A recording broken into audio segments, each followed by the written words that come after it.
Hi all, well I hope today finding you all well. It's been a bit of a trial for me this video this time, but I got there in the end. It was something that was requested a while ago, so I finally got round to doing it. And I'm rather pleased with the results, to be honest with you. It's worked out okay, but it was an absolute nightmare. You know, when Lady Luck has just left you, well, she really had well and truly left me, and everything just went completely wrong.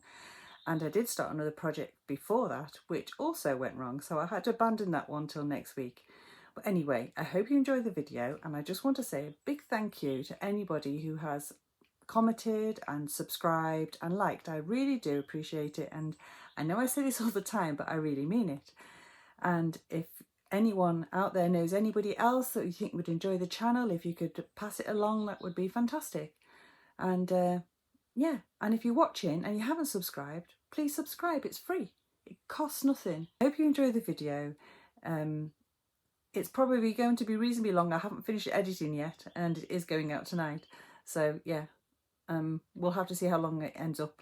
But anyway, enjoy the video, enjoy tonight, and have a good week. And I'll see you next week. Bye bye for now. Or ta for now, I should say. Okay. Right. We're going to do, or I'm going to do, you're going to watch and enjoy hopefully, a Victorian clothes hanging rack. One of the ones that hangs from the ceiling and you lower it down on little pulleys. I was requested to do this a few months back, but I haven't really had time, but I do want one for Folly Beck anyway, so. Right, the only copper wire I can find at the moment is this copper electrical, what was electrical wiring. You've seen me use it before. I do have a good bit of it. I just don't know if it's going to be right for the purpose. Let me see what I can do with it. That isn't normally how I'd make a loop, by the way. I was doing jewellery. Right, we've got a loop there. So that's a start.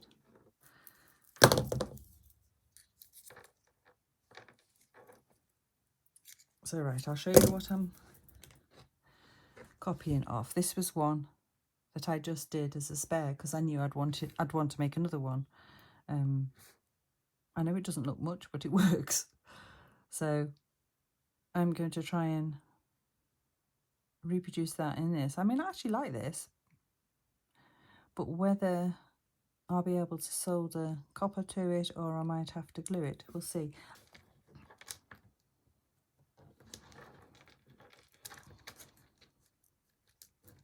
About there. Don't want to go too big. It'll look ridiculous. This might be too big. Because if that's going to be there, is that going to be too big? Right, I'll roughly make it this size and then I'll pop it in the house because it's up here in my workroom. And we'll see. Oh, it's massive. To be honest, I need to keep these strands twisted as well. Let me just twist them a bit more. I suppose I should have a quick measure of that, shouldn't I, really? And see where we're at. Right, so about 4. So about 4 is about there.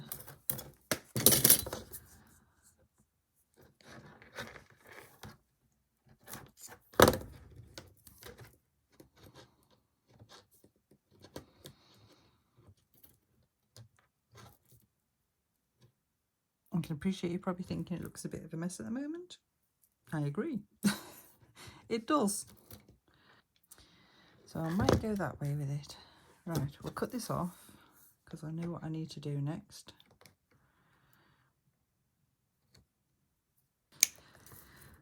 Well, I've got to try and keep that twisted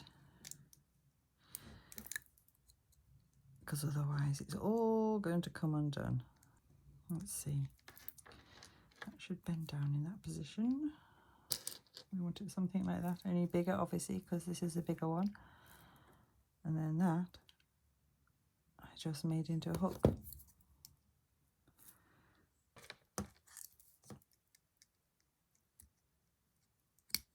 I've got a stray wire.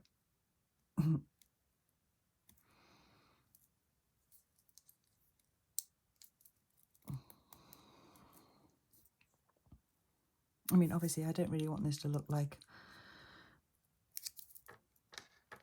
too bulky, because the other one is very small and neat.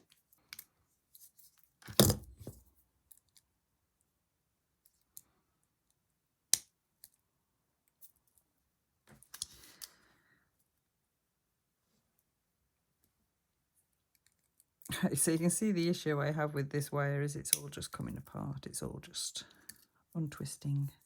But we'll persevere. I'm sure I'll get there in the end.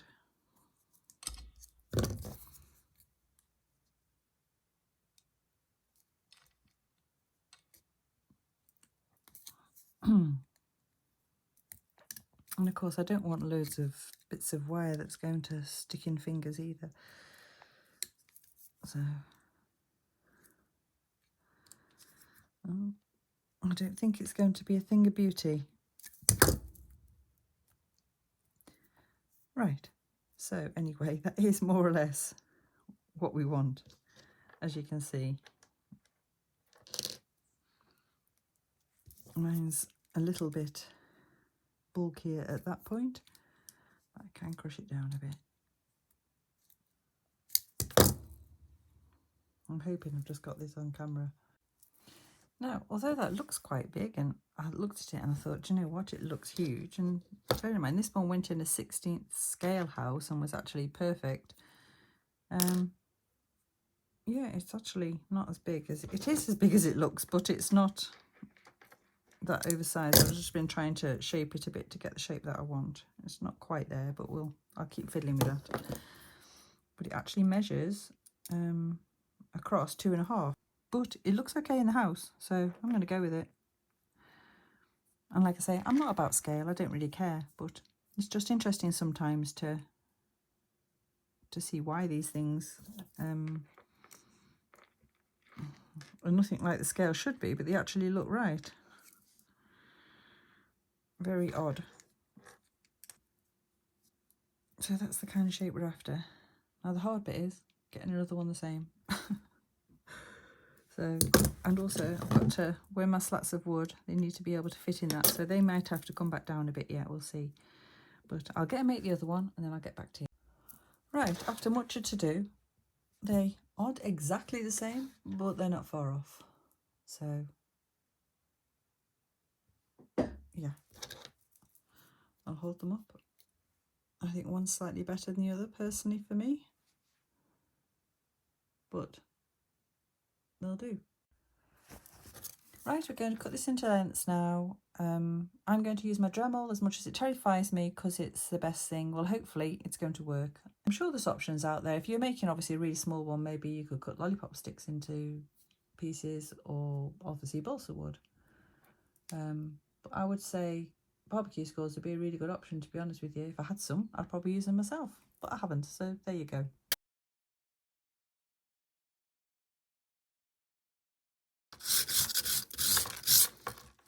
Just taking the edges off a little bit so they're not quite so square. Like I said, that's why skewers actually would be perfect.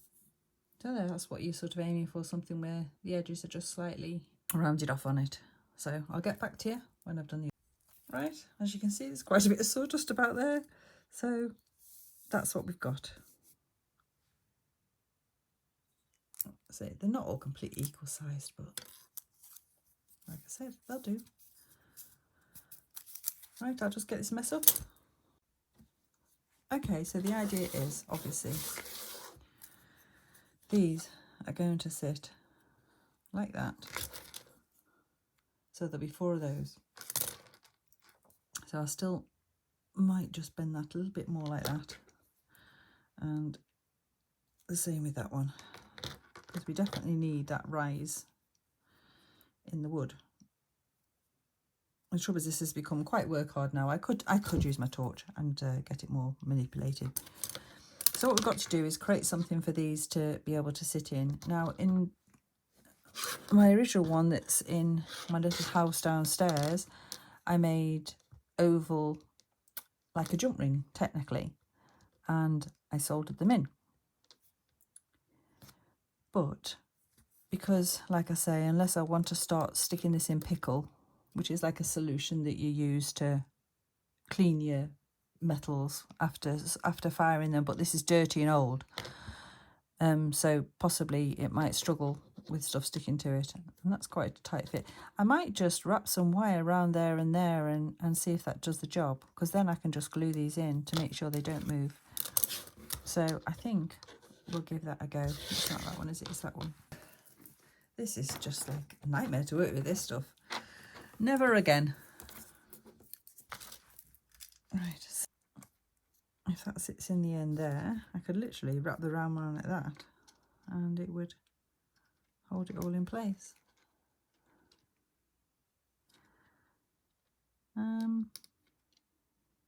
This is a completely different method from what I used last time, so it's all a bit trial and error, right? So I think if we do that,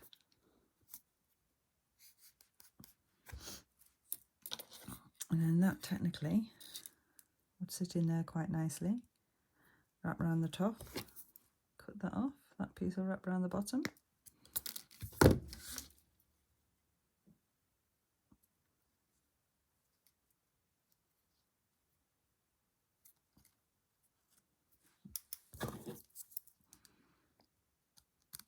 And obviously you will need a pair of pliers to do this. You're just threading it round like a needle and thread. But instead of a needle, you're using pliers, and instead of thread, you're using copper wire. I mean, a thin copper wire would be better for this. Ooh. Right, but that is holding it nicely in place. So I should be on the other side. I'm sorry if my stick's catching the iPad. You should be used to my awful camera work by now. Right. Yes, that way is the better way. Okay.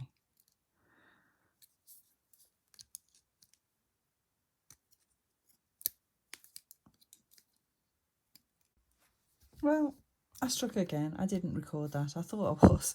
I went to turn it off and thought, no, it's not even going.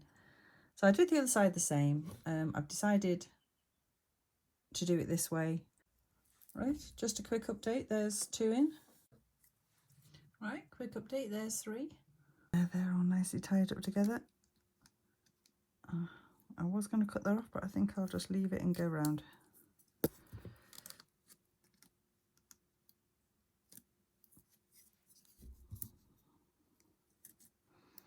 I hope you can see. It is hard for me to try and show you. Right, so this is what we've got so far. That's the rack. Like I say, that would probably be, I mean, it might be too big for some people's houses, but I don't know. And that's what the ends look like. And if you wanted to paint that copper, you could, but I love copper, so I'm not going to. Like that. So now what we've got to do is make pulley wheels. Right, I got a few buttons together. I couldn't find 4 exactly that match, but I think I've got what I need. So we'll put these ones away. 3 different types of buttons there, but I wanted these ones because they have a flat back. Can you see? So they're like that, but then they've got a flat back. So my thoughts are, when I glue them together like that, it makes something similar to a little pulley wheel. Right, there we have it. 2 pulley wheels. And a bit bigger than I wanted, to be fair, but it'll be all right. Right, I'm going to use these just because they are like old tin.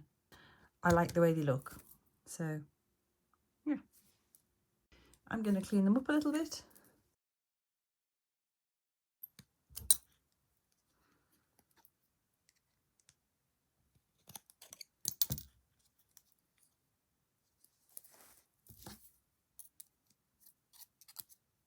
So now you can see the shape anyway. There it is. You don't need curved edges. Yours could just be straight like that. So there, width of the pliers, bending it over, width of the pliers, bend it over, and you just make these according. There's no point me giving you sizes because you're going to make it, if you make one, you'll make it according to the size of your wheel. Okay.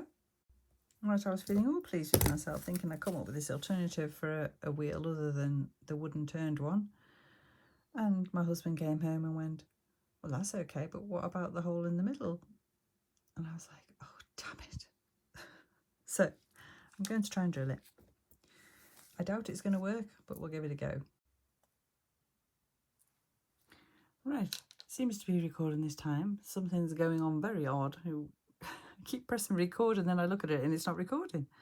Anyway, I did film myself drilling the holes, but like I said, it wasn't recording. So anyway, I did manage it. Very small drill piece. They're not completely central, but they're good enough just to help this work, should I want to wind it up and down. So there. Problem solved, and that was the drill. Very small drill bit. I know it looks odd, but when they're in the roof you won't see them, well, in the ceiling. So that's what they look like now. It's quite a simple process if you've got some super glue.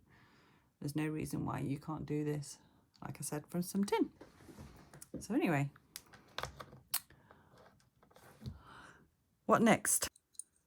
But saying that, this wire is quite bendable, so we'll just do it that way, I think. Seems like the easiest option.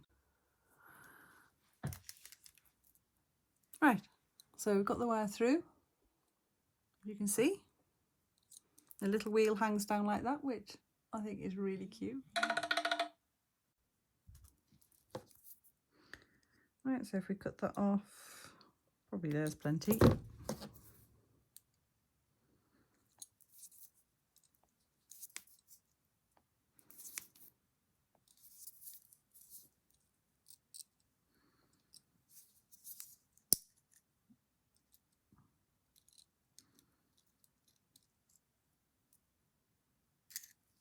I do want to pull that as tight as it'll go.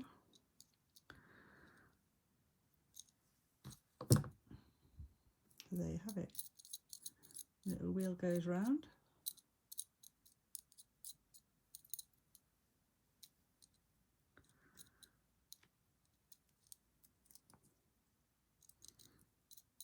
Yep, that's turning nicely.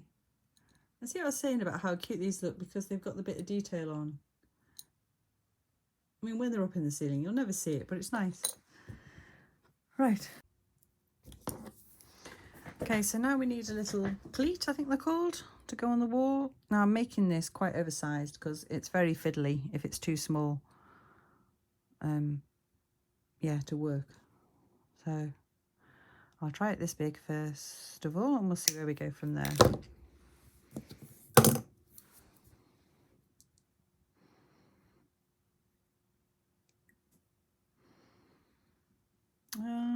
Actually, I'll do that square because it'll be easier to stick down.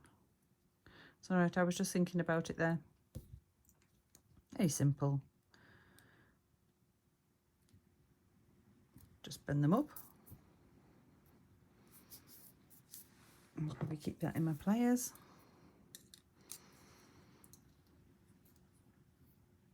And then bend it out.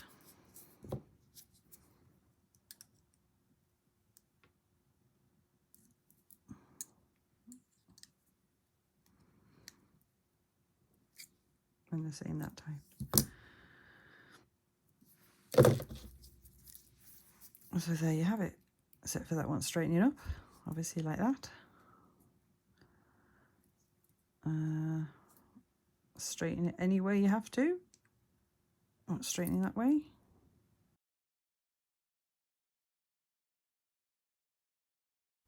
I'm not really sure where I'm going with this because at the end of the day they're going to be hung over, so you've got to make out what they're going to be.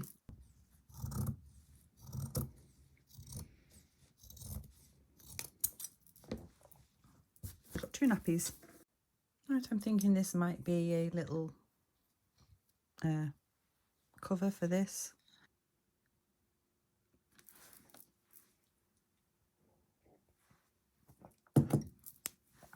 Now I've got my needle here somewhere. There it is. I just need some coordinating cotton. 2 minutes.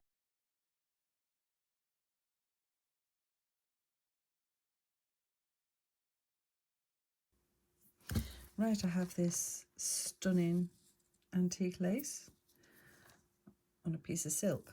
And as you can see, originally, I mean, it's incredible that people just hand sewed all these onto their garments, isn't it?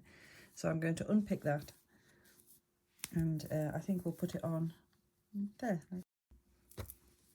Right, that's now off the piece of silk. Let's see what we've got.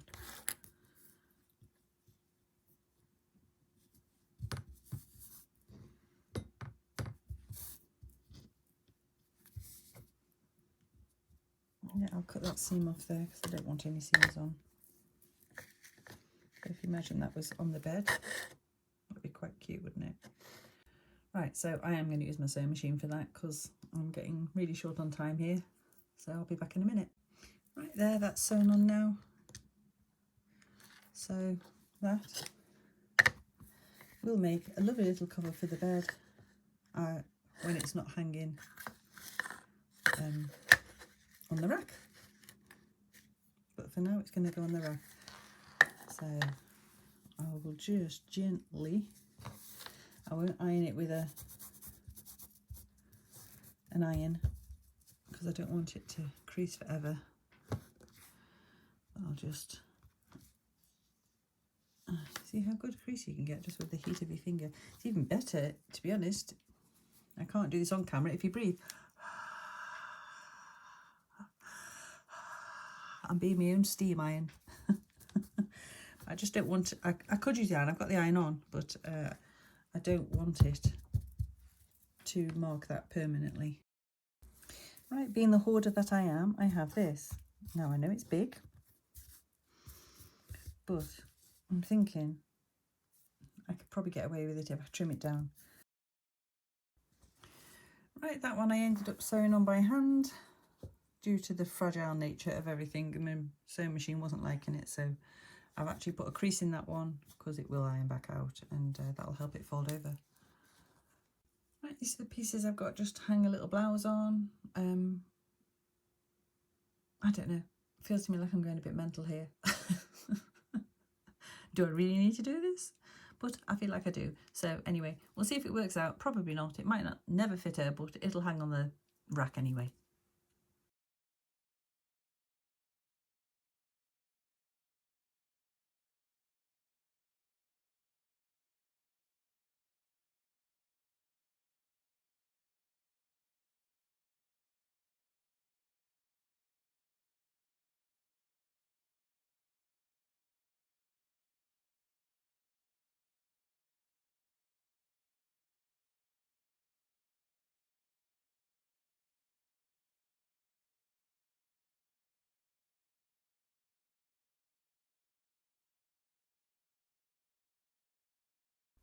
Okay, I've tidied that up as much as I can. The little French knots are small, but it's all okay. It's just for on the rack, so I can't say I'm happy with it, but it'll do. And in fact, what the hell? It'll be fine. Right, so we have our components. I have my little things, well, a start of little things to hang on there.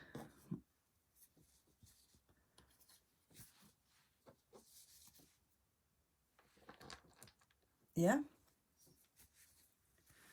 So now I'm going to attempt to hang it up. I'm sorry this video is long and drawn out, but I'll see what I can edit it down to for you. Right, so that's 18 centimetres. Right, I've drilled a hole, that's one up. A little bit wonky maybe, but I don't think it was my hole. I think it's just the way I've made it. But yeah, I'm just going to check the measurements before I drill the next one. And obviously, if you've got a really old, valuable antique house, I wouldn't advise to drill any holes in it. As you can see, this has holes in it. It's not going to make a lot of difference. Right, well, hopefully I'm getting this right. My husband helped me work out how the string goes last time, and he has sent me a diagram, but I understand it. Just in my head, I can't see how it's going to work, but anyway. Right, so we tie this to there.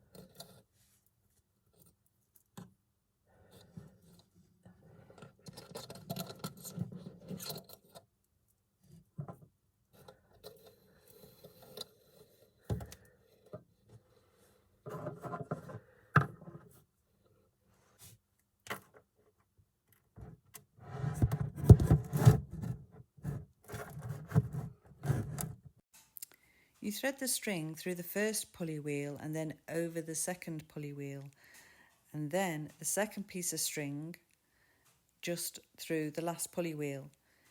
You can see there that the first piece is dangling and I hadn't threaded it through, but I did, but I missed the filling of it.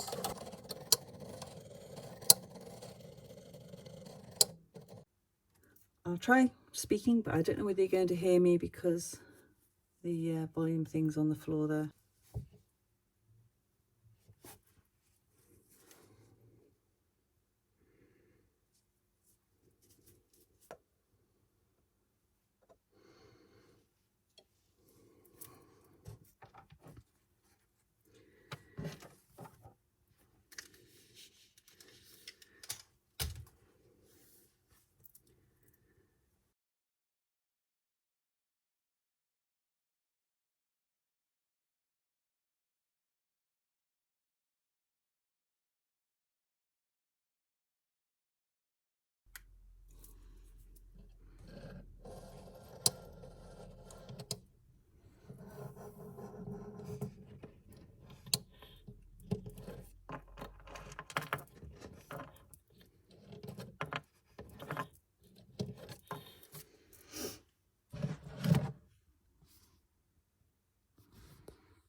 Well, there you have it. I've put the cleat quite low down because it's easier for me to wind it up and down, really. Not too bad. Yeah, if I get you outside the room, you can see it looks fine size-wise. Anyway, ta-ta for now.